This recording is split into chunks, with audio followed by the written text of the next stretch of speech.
오늘 시편 126편은 이스라엘의 역사상 가장 기적적인 일 가운데 하나인 바벨론 포로 귀환의 사건을 노래한 시편입니다. 바벨론의 나라가 망하고 포로로 끌려갔습니다.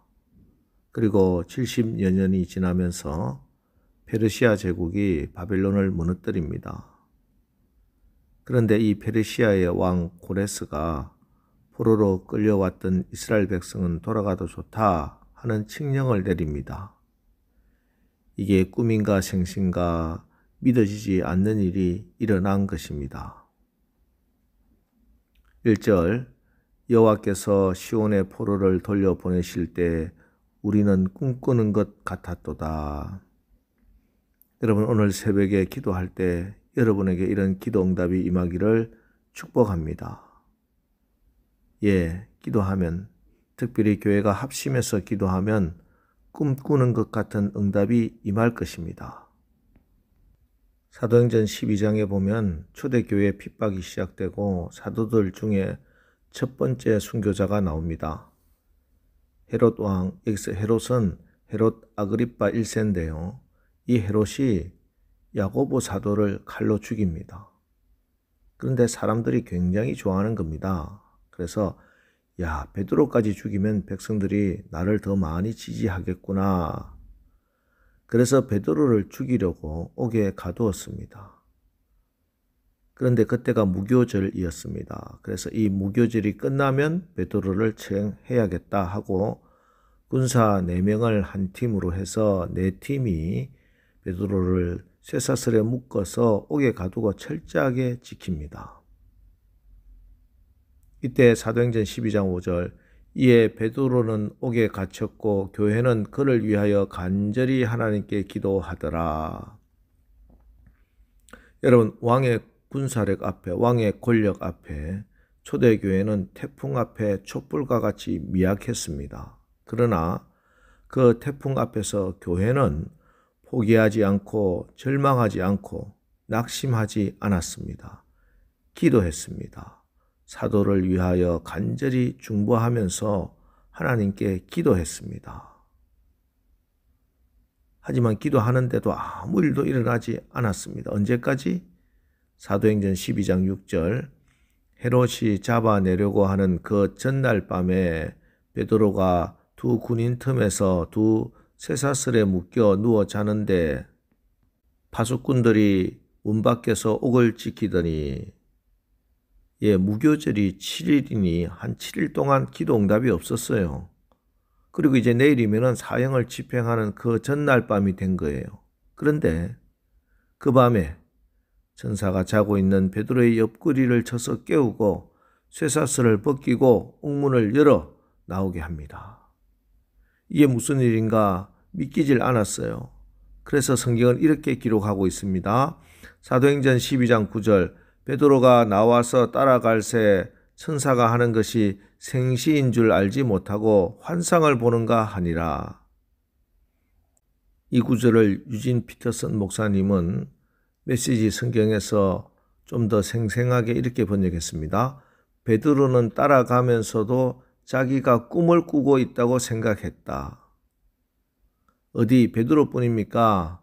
베드로를 위해서 중보 기도하고 있던 교회 성도들, 마리아의 집에서 기도하고 있던 기도자들도 나중에 베드로가 문을 두드리자 로데라는 여자아이가 나가 베드로의 음성을 알아듣고 베드로 사도가 왔어요 하자 뭐라고 합니까?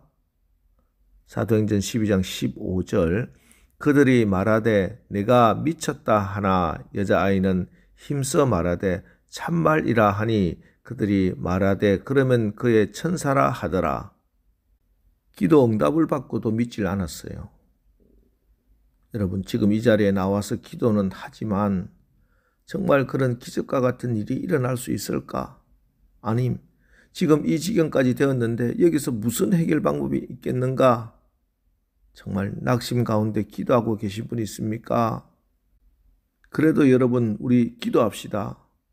기도하는 사람은 불완전해도 하나님이 주시는 기도 응답은 완전하십니다. 우리가 기도하면 응답은 해답은 하나님이 주십니다. 그 응답은 우리가 상상하고 알 수 있는 그런 것이 아닙니다. 우리가 알지 못하는 크고 은밀한 응답을 주십니다. 고린도전서 2장 9절 기록된 바 하나님이 자기를 사랑하는 자들을 위하여 예비하신 모든 것은 눈으로 보지 못하고 귀로 듣지 못하고 사람의 마음으로 생각하지도 못하였다 함과 같으니라. 예레미야 33장 3절 너는 내게 부르짖으라 내가 내게 응답하겠고 내가 알지 못하는 크고 은밀한 일을 내게 보이리라. 예, 여러분에게는 길이 없고 방법이 없어도 이 새벽에도 기도하면 하나님은 꿈꾸는 것 같은 응답을 준비하시고 생각하지도 못했던 그 크고 은밀한 응답을 보여주실 것입니다. 여러분 지금 여러분 앞길이 보이지 않습니까? 여러분의 가정에 지금 의사도 포기한 그런 큰 질병에 걸린 가족이 있습니까? 아직도 빚에서 헤어나지 못합니까? 여러분의 자녀가 꿈도 없고 말썽만 부립니까? 실망하지 마십시오. 낙담하지 마십시오. 오늘 이 새벽에 여호와께서 시온의 포로를 돌려보내실 때 우리는 꿈꾸는 것 같았도다. 이 말씀 주셨으니 꿈꾸는 것 같은 기도 응답이 이미 있습니다. 이 응답을 붙들고 기도합시다. 간절히 눈물로 기도합시다. 농부가 씨를 뿌리면 때가 차면 반드시 거두게 되는 것입니다. 5절 6절 눈물을 흘리며 씨를 뿌리는 자는 기쁨으로 거두리로다.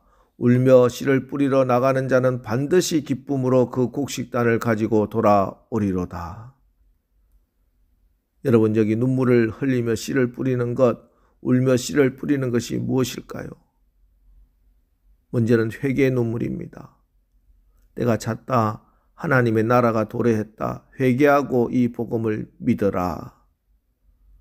은혜로 복음을 받아들일 때 반드시 수반되는 것이 회개입니다. 회개하지 않고는 그 나라에 들어가는 은혜를 누릴 수 없습니다. 이 회개에 대해서 제가 하나님 나라 복음의 관점에서 누누이 말씀을 드렸죠.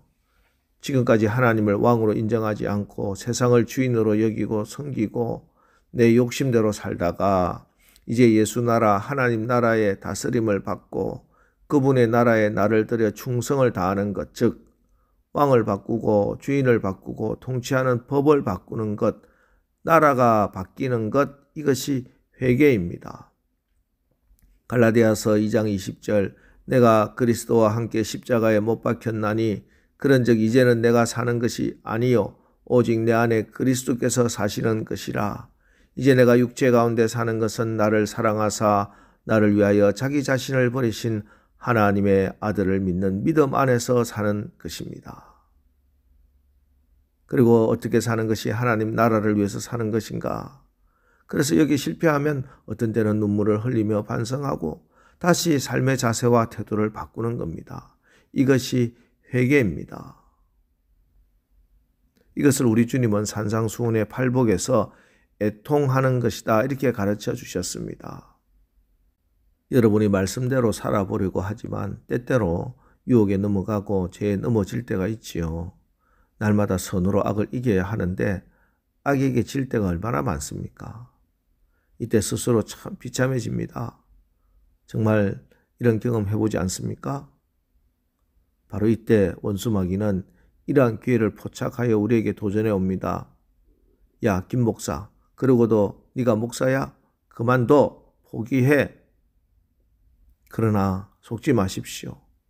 여러분이 혹 마음에 의심이 생기고 실수하고 죄에 넘어지고 해서 스스로 보기에도 면목이 없어도 그래도 신실하신 하나님의 말씀으로 여러분은 하나님의 아들이고 하나님의 딸입니다.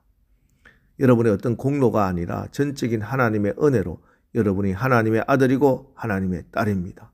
그러니 여러분 어떤 문제 앞에서도 때로는 숨을 쉬기조차 어려울 만큼 밀려드는 거대한 문제 앞에서도 이 사실을 잊지 마십시오.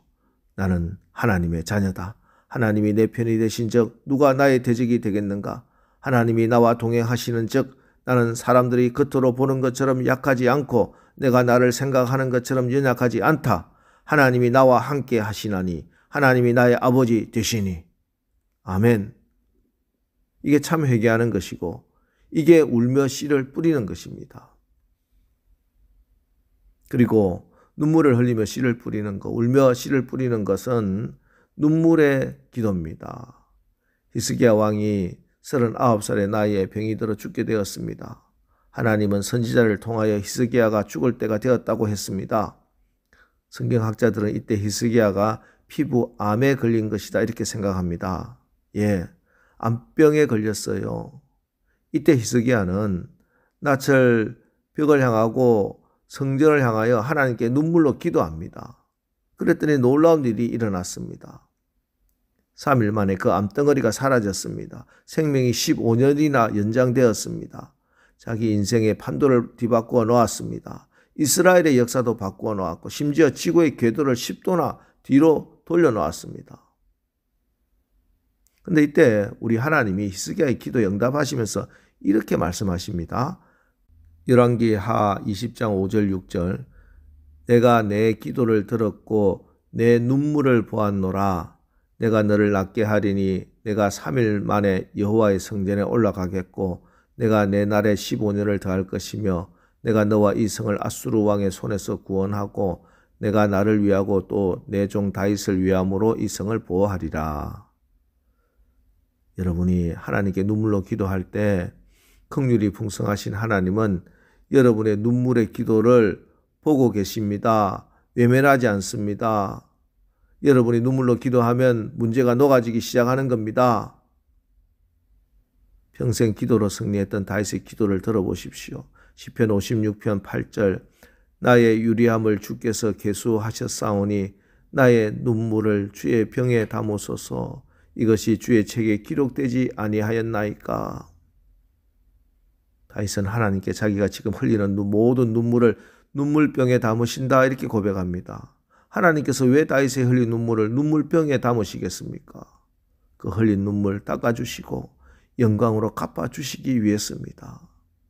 여러분, 눈물을 흘리며 씨를 뿌려야 합니다. 특별히 지금 암병으로 절망적인 상황에 계신 분, 히스기야가 눈물로 통곡하며 하나님께 기도하여 암덩어리가 녹아지고 사라지는 응답을 받았습니다. 의사도 안 된다고 하고 과학적으로 불가능해도 우리가 기도하면 그 응답이 꿈꾸는 것 같이 임할 것입니다. 여러분, 문제와 싸우지 말고 기도로 씨름합시다. 다윗은 평생 전쟁터에서 산 장군이었습니다. 그런데 평생을 싸웠지만 다윗은 자신을 대적하는 사람들, 사울, 구시, 시므이 같은 사람과 싸우지 않았습니다. 자기를 대적하는 사람이 있을 때마다 다윗은 하나님께 눈물로 기도했습니다. 울며 씨를 뿌렸습니다. 그래서 마침내 기쁨으로 단을 거둔 것입니다. 오늘 하루 여러분의 기도에 하나님이 꿈꾸는 것 같은 기도 응답을 주시길 축복합니다. 여러분이 이 새벽에 눈물로 뿌리는 기도의 씨가 기쁨의 단으로 거두어 여러분의 입에는 웃음이 가득하고 여러분의 혀에는 찬양이 차서 문나라 가운데서 말하기를 여호와께서 나를 위하여 큰일을 행하셨도다. 여호와께서 우리를 위하여 큰일을 행하셨으니 우리는 기쁘도다.